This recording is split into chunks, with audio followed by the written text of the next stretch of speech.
নমস্কাৰ বন্ধু বান্ধৱীসকল, স্বাগতম জনাইছোঁ নিবাৰণ অসম চেনেলটোলৈ। অধিক শুল্ক ৰেহাই আঁচনি, এই আঁচনিটোৰ জৰিয়তে আপোনালোকে বিদ্যুৎ বিল 100% ৰেহাই পাব। এই আঁচনিটো বহুত সংখ্যক লোকে মিছা বুলি ভাবিছিল। আপোনালোকৰ বাবে APDSL ফালৰ পৰা এখন নটিচ আহিছে, মই সেইখন নটিচ আপোনালোকক পঢ়ি দিম। আপোনালোকে যদি এইটো চেনেলত প্ৰথমবাৰৰ বাবে আহিছে তেতিয়াহ'লে চেনেলটো ছাবস্ক্ৰাইব কৰি দিব, লগতে বেল আইকনটো বজাই দিব। আৰু আপোনালোকে কিদৰে আবেদন কৰিব সকলো তথ্য আপোনালোকক জনাই দিম। আৰু আপোনালোকে ভিডিঅ'টো স্কিপ কৰিলে এই আঁচনিটোৰ বিষয়ে আপোনালোকে বুজি নাপাব। আপোনালোকে স্ক্ৰীনত দেখিছে অধিক শুল্ক ৰেহাই আঁচনি। বিদ্যুৎ বিলৰ বিপৰীতে 100% অধিক শুল্ক ৰেহাই দিয়াৰ বাবে সোণালী সুযোগ। আপোনালোকে বিদ্যুৎ বিল 100% ৰেহাই পাব আৰু লগতে আপোনালোকৰ বাবে সোণালী সুযোগ। আৰু তলত লিখা আছে অসম শক্তি বিতৰণ কোম্পানী লিমিটেড APDCL গ্ৰাহকসকলক অধিক শুল্কৰ পৰিমাণ 100% ৰেহাই দিয়ে আৰু বিদ্যুৎ সুযোগ পুনৰুজ্জীৱিত কৰি তেওঁলোকৰ বকেয়া পৰিমাণ পৰিশোধ কৰাৰ এক সোণালী সুযোগ আগবঢ়াইছে। APDCLৰ গ্ৰাহকসকলক আপোনালোকক এই আঁচনিটোৰ জৰিয়তে আপোনাৰ 100% পুৰণি বিল মাফ কৰি দিব আৰু আপোনাৰ নতুনকৈ অহা বিলখিনি যেন আপুনি দিব পাৰে তাৰ বাবে আপোনালোকক সোণালী সুযোগ আগবঢ়াইছে। আৰু তলত লিখা আছে এই আঁচনি প্ৰযোজ্য হ'ব, অৰ্থাৎ এই আঁচনিটো কেনেধৰণৰ প্ৰযোজ্য হ'ব ইয়াত লিখা আছে। ইয়াত লিখা আছে কেছ 1 TDC আৰু PDC উপভোক্তাসকলৰ লগতে ঘৰুৱা A শ্ৰেণীৰ গ্ৰাহকসকলক যিসকলৰ 30/6/2021 তাৰিখলৈকে একেৰাহে 3 বা অধিক মাহৰ বকেয়া জমা আছে। এই প্ৰথম প্ৰযোজ্যটো ঘৰুৱাসকলৰ বাবে 30/6/2021 আগৰ বিদ্যুৎ বিলবিলাক আপোনালোকে ৰেহাই পাব।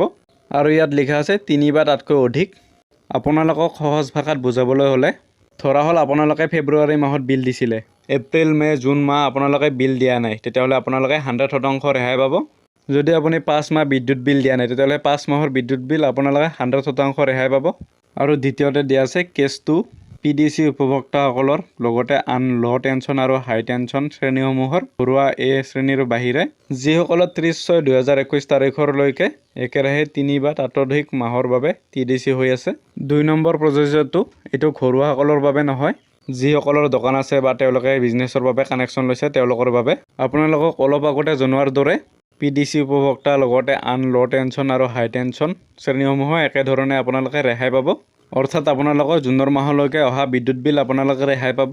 আৰু আপোনালোকে ছাইডৰ ফালে দেখিছে আঁচনিৰ বৈধতাৰ ম্যাদ, অৰ্থাৎ এই আঁচনিটোৰ অন্তিম তাৰিখ কেতিয়া ইয়াত লিখা আছে 8 জুলাই 2021 পৰা 30 ছেপ্টেম্বৰ 2021। আপোনালোকে এই আঁচনিটোৰ বাবে 30 ছেপ্টেম্বৰলৈকে আবেদন কৰিব পাৰিব। এই আঁচনিটোৰ বাবে আপোনালোকে কিদৰে আবেদন কৰিব তাৰ বিষয়ে মই জনাই দিম। আৰু তলত লিখা আছে বিল পৰিশোধৰ বিকল্পসমূহ। বিকল্প 1 এবাৰতে নিষ্পত্তি 100% অধিক শুল্ক ৰেহাই। আপোনালোকে এই আঁচনিটোৰ জৰিয়তে এবাৰে আপোনালোকে ৰেহাই পাব। প্ৰথম বিল পৰিশোধৰ বিকল্পটো হৈছে অধিক শুল্কৰ সম্পূৰ্ণ পৰিমাণ 100% আঁচনিখনৰ ম্যাদৰ ভিতৰত এবাৰতে 100% মূলধন পৰিশোধ কৰিলে ৰেহাই দিয়া হ'ব। আপোনালোকক সহজতে বুজাই দিম। ধৰা হ'ল আপোনাৰ জুন মাহত 100 টকা এটা বিল আহিছে, আপোনালোকে জুন মাহৰ 100 টকাটো পৰিশোধ কৰিলেহে তেতিয়াহে আপোনালোকে আগৰ 3 মাহ বা তাতকৈ অধিক মাহৰ আপোনালোকে বিল ৰেহাই পাব। আৰু তলত 2 নম্বৰ বিকল্প দিয়া আছে মাহিলী কিস্তিত পৰিশোধ 80% অধিক শুল্ক ৰেহাই। আৰু যদি আপোনালোকে প্ৰতি মাহে বিদ্যুৎ বিল জমা দিয়ে তেতিয়াহ'লে আপোনালোকৰ 80% ৰেহাই দিব। আৰু দ্বিতীয় বিকল্প দিয়া আছে এবাৰত মুঠ মূলধনৰ পৰিমাণ নিম্নতম 50% পৰিশোধ আৰু সৰ্বাধিক 5টা সমান মাহিলী কিস্তিৰ প্ৰযোজ্য অধিক শুল্কৰ সৈতে বেলেঞ্চ পৰিমাণ পৰিশোধ কৰা। আৰু এই আঁচনিটোৰ জৰিয়তে আপোনালোকে 5 মাহ বিদ্যুৎ বিল 50%কৈ পৰিশোধ কৰিব পাৰিব। আৰু তৃতীয় বিকল্পটো দিয়া আছে 2500 টকা বকেয়া থকা জীৱনধাৰা উপভোক্তা, 5000 টকালৈকে বকেয়া থকা ঘৰুৱা A গ্ৰাহক আৰু 10000 টকালৈকে বকেয়া থকা অন্যান্য শ্ৰেণীৰ গ্ৰাহকৰ বাবে কিস্তিত বিকল্প প্ৰযোজ্য নহ'ব।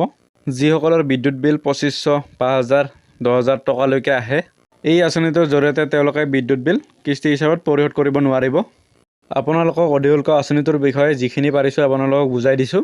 আৰু আপোনালোকৰ বাবে এই নটিচখন ডিছক্ৰিপশ্যনত লিংকত দিয়া আছে, লিংকত ক্লিক কৰি আপোনালোকে ডাউনলোড কৰি ল'ব পাৰিব। আৰু আপোনালোকে কিদৰে আবেদন কৰিব তাৰ বাবে ডিছক্ৰিপশ্যনত লিংক দিয়া আছে, লিংকত ক্লিক কৰি আপোনালোকে ভিডিঅ'টো চাব আৰু আপোনালোকে অতি সহজতে আবেদন কৰিব পাৰিব। আজিলৈ ইমানে। আপোনালোকৰ কিবা সুধিব লগা থাকিলে কমেণ্ট কৰি জনাব। এতিয়ালৈকে যদি আপোনালোকে এইটো চেনেল ছাবস্ক্ৰাইব কৰা নাই তেতিয়া ছাবস্ক্ৰাইব কৰি দিব, লগতে বেল আইকনটো বজাই দিব। ভিডিঅ'টো সম্পূৰ্ণকৈ চোৱাৰ বাবে ধন্যবাদ।